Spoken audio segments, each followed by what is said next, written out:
रंगभूषाच्या माध्यमातून आपापल्या तालुक्यामध्ये जिल्ह्यामध्ये हा कार्यक्रम होत असतो। आज डहाणू या ठिकाणी देखील अशाच मूळ स्वरूपामध्ये सांस्कृतिक पद्धतीने हा कार्यक्रम या ठिकाणी चालू होणार आहे।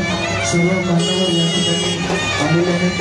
पारपांचो शहीद वीरांना या ठिकाणी पुष्पलडी मानवंदना पुष्प अर्पण करून श्रीफळ देऊन त्या ठिकाणी या ठिकाणी त्यांचं मानवंदना करण्यात येत आहे।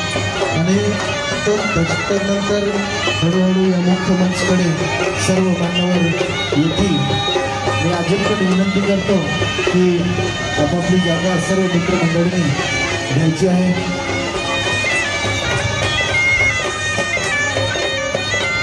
जे स्वयंसेवक आपण आहेत आयोजक त्यांनी या ठिकाणी मुख्य मंचाकडे यायचे आहे। जे आयोजक स्वयंसेवक आहेत त्यांनी या मुख्य मंचाकडे यायचे आहे।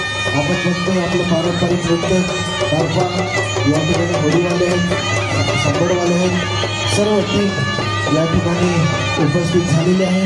काहीच वेळेमध्ये आपण हा कार्यक्रम सुरुवात करणार आहोत। पाहुण्यांचं स्वागत केल्यानंतर त्याच्यानंतर आपण या कार्यक्रमाला सुरुवात करणार आहोत। आता सर्व मान्यवर त्या ठिकाणी तारपा चौक या ठिकाणी पुष्पलडी शहीद वीरांना मानवंदना अर्पण करून त्या ठिकाणी सर्व पारंपरिक वाद्याच्या गजरामध्ये सर्व शहीद वीरांना पुष्प अर्पण करून त्या ठिकाणी सर्व मान्यवर उपस्थित आहेत। आपले मान्यवर उपस्थित